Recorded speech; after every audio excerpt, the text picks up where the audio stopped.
The 1970s were a strange decade for horror. Some of the most disturbing horror ever put to film didn't come from the classics everyone knows, but from the strange, low-budget, psychological, surreal, and downright unnerving titles that slipped through the cracks. These films weren't just scary, they were uncomfortable. Most people today don't talk about them. Overshadowed by bigger studio hits, lost to time, or dismissed as too weird, too bleak, or too intense. But decades later, they're still incredibly effective, and in some cases, even more disturbing now. So today we're looking at 10 hidden 70s horror films that still have the power to rattle you. Movies that slip through the cracks but linger in the mind long after they end. Let's start with a film that takes something innocent and turns it into the last thing you'd ever want in the room with you.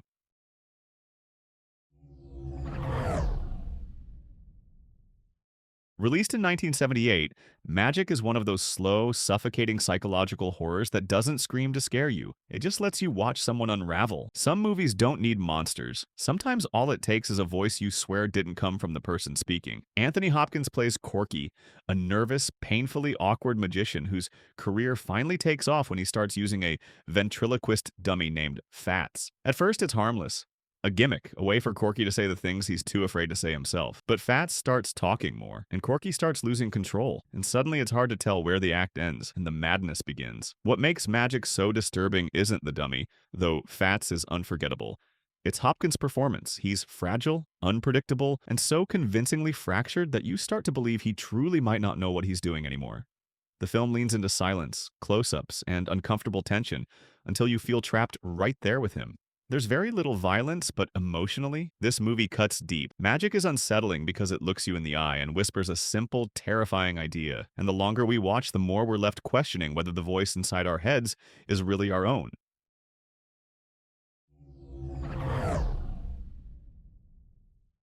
There's a particular kind of horror that doesn't announce itself. It just waits, quietly, patiently, until you realize you're not the same person you were when the film began. Roman Polanski's The Tenant is one of the most disquieting psychological horrors of the 1970s, a slow descent into paranoia that feels less like a movie and more like an infection. Polanski plays Trelkovsky, a timid man who rents an apartment in a Paris building where the previous tenant attempted suicide. The neighbors are cold, the landlord is stricter than he should be, and the walls carry an uncomfortable sense of surveillance. At first, Trelkovsky seems merely nervous. Then he becomes convinced that the residents are trying to erase him, to mold him into the woman who lived there before him. The cigarette habits, the clothes, the makeup, the slow drift of identity from who he is to who they want him to be is so subtle and so intimate that it feels like you're losing yourself alongside him. The true terror of the tenant isn't in what you see, but in what you start to believe. You begin to question every glance, every quiet moment, every sound in the hallway, and by the end, the line between victim and participant blurs into something circular and deeply unsettling. It's a film that burrows. Not loud, not graphic, but disturbingly persistent. The kind of horror that leaves you wondering what parts of yourself could be taken without you ever noticing.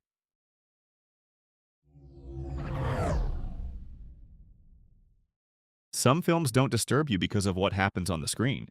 They disturb you because of what they imply could be happening in the apartment next door. David Cronenberg's Shivers is one of the most infamous, quietly horrifying films of the 1970s, and the true nightmare is how small and intimate it all feels. Set inside a modern luxury high-rise, the story begins when a scientist's experiment goes catastrophically wrong.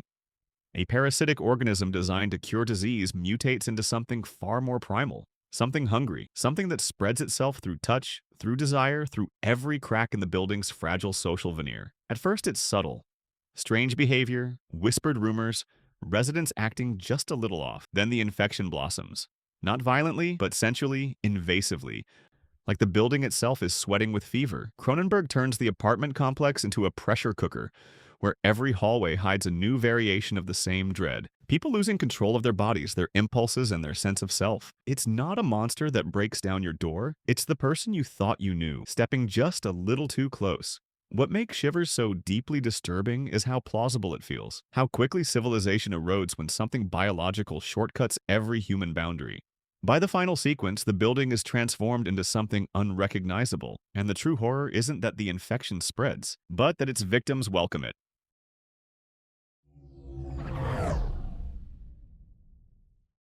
There are horror films about monsters, and then there are films that ask whether the real monster is simply a broken person trying to make sense of himself. George A. Romero's Martin is one of the most haunting and quietly devastating horror films of the 1970s.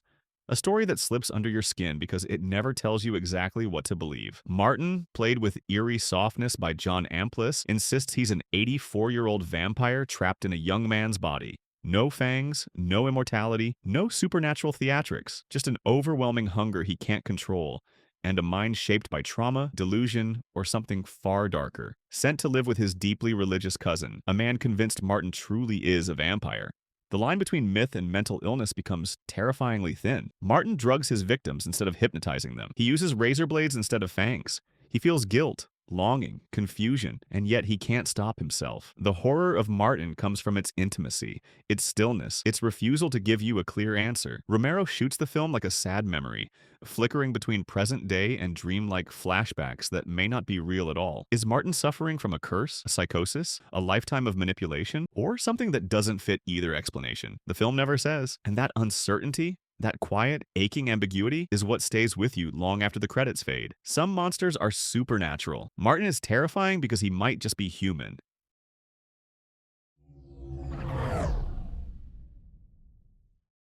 There's something uniquely unsettling about horror rooted in grief, the kind that doesn't leap out but quietly settles into the spaces left behind. Bob Clark's Dead of Night is one of the decade's most overlooked gut punches, a slow, mournful horror film about loss, longing, and the terrible things that crawl in when grief turns into obsession. The story follows a family shattered after their son is killed in Vietnam. His mother, unable to accept it, prays desperately for his return, and her wish is granted. But Andy doesn't come home the way she remembers him. He comes home silent, detached, and not quite himself. Clark plays the horror with restraint, letting the atmosphere speak louder than the supernatural. Andy wanders through the film like a ghost wearing human skin, emotionless, disconnected, and eerily obedient. His presence drains the warmth from every room, turning family dinners and quiet hallways into places of dread. The true terror lies not in what Andy does, but in what he represents. A resurrection without a soul, a son returned but no longer alive in any meaningful way. His mother clings to the illusion, while his father sees the truth, and the tension between them feels painfully real. Dead of Night asks a question no parent wants to confront. What if the person you beg to have back isn't the person who returned? The horror doesn't explode, it seeps, and by the end, you realize the film was never about a monster at all. It was about the cost of refusing to let go.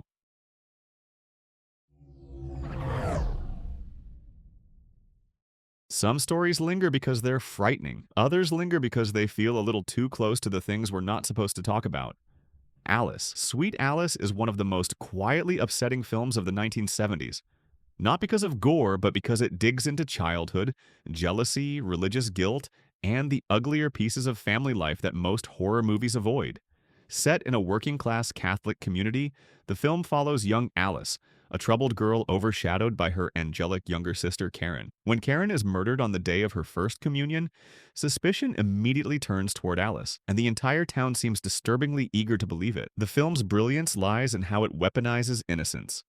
The glossy communion dresses, the church rituals, the way adults whisper behind closed doors, deciding who Alice is before she gets to speak for herself. The killer's outfit, the yellow raincoat, the translucent mask, remains one of the most unnerving visuals of the era. It's childlike and grotesque at the same time, tapping into a primal discomfort, the idea that something small and familiar could also be violent and unpredictable. As the mystery deepens, the film reveals layers of manipulation, repression, and desperation that make every character feel fragile.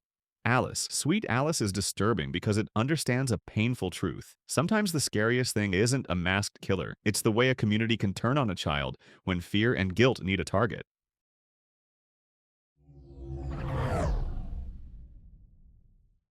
Some films feel unhinged from the moment they begin, like they were made during a moment of madness that no one involved ever fully recovered from. I Drink Your Blood is exactly that kind of film. A feral, feverish piece of grindhouse chaos that feels less like a traditional horror movie and more like a contagion of panic spilling across the screen. Inspired loosely by the real-life Manson family murders, the story centers on a cult of satanic hippies who terrorize a small rural community until a vengeful teenager fights back by injecting their food with the blood of a rabid dog. What follows isn't subtle, it isn't quiet, and it definitely isn't safe. The infected cult members descend into a frenzy of violence, paranoia, and mania, turning the peaceful town into a nightmarish playground. Their erratic behavior, wild-eyed, twitching, sweating through their clothes, makes every scene feel dangerously unpredictable. Anyone can snap at any moment. Anyone can become the next threat. The film's rough edges only make it more disturbing. The scratchy audio, the handheld shots, the grimy color palette, all of it adds to the sense that you're watching something you probably shouldn't. There's no polished finish here, no comforting structure, just raw, escalating mayhem. I Drink Your Blood is disturbing not because it's realistic, but because it taps into a primal fear. What happens when reason disappears, infection spreads, and the world becomes a place where violence is contagious? It's messy, it's manic, and it's unforgettable.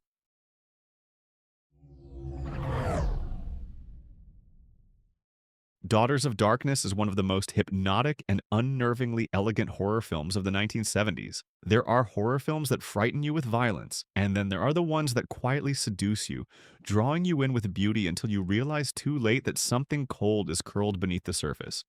A slow-burning nightmare wrapped in velvet and blood. The story follows a young newlywed couple who check into an empty seaside hotel during the off-season, only to encounter a mysterious, aristocratic woman named Countess Bathory and her silent, porcelain-faced companion. Delphine Seyrig's performance as the Countess is chilling in the most understated way. She's charming, luminous, impossibly poised, the kind of presence that makes you understand why people might follow her into danger without realizing they've stepped off solid ground. Every word she speaks seems calculated, every gesture infused with a kind of predatory grace. There's very little explicit horror, yet a sense of dread builds quietly in the margins, in the isolating winter landscape, in the brittle tension of the newlyweds' marriage, in the Countess's unsettling fascination with the young bride. What makes Daughters of Darkness disturbing isn't its violence, but its allure. It's a vampire story where the bite isn't the danger. It's the slow, seductive pull of someone who sees you as a beautiful thing to ruin. A haunting reminder that not every monster needs to chase you. Some simply wait for you to come closer.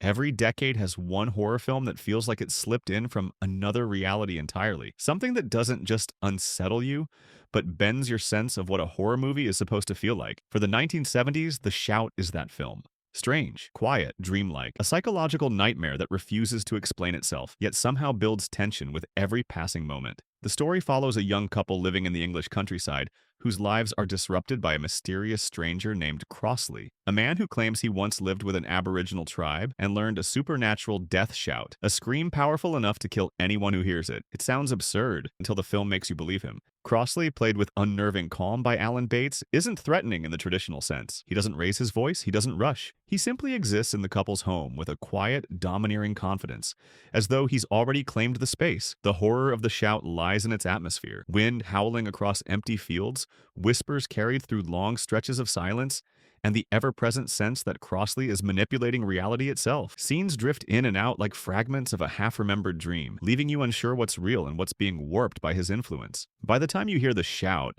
the film has already done its damage. It's not the scream that haunts you, it's the unsettling possibility that some people bring storms with them and leave them behind in your mind.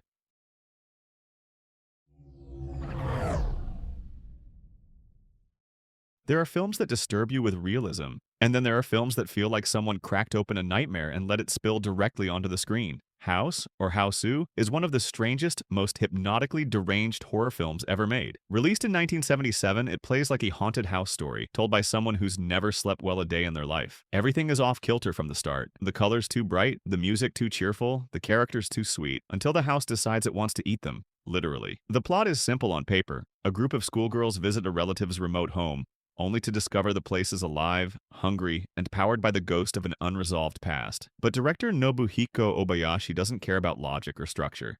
He cares about sensations. Surreal images, the feeling of being trapped in a dream you can't wake from. Limbs detach and float away like balloons. A piano develops a taste for human flesh. A severed head bites down with a smile. Reality fractures into bright reds, stuttering edits, and playful insanity that somehow makes everything more disturbing. What makes Hausu unforgettable isn't the gore or the kills.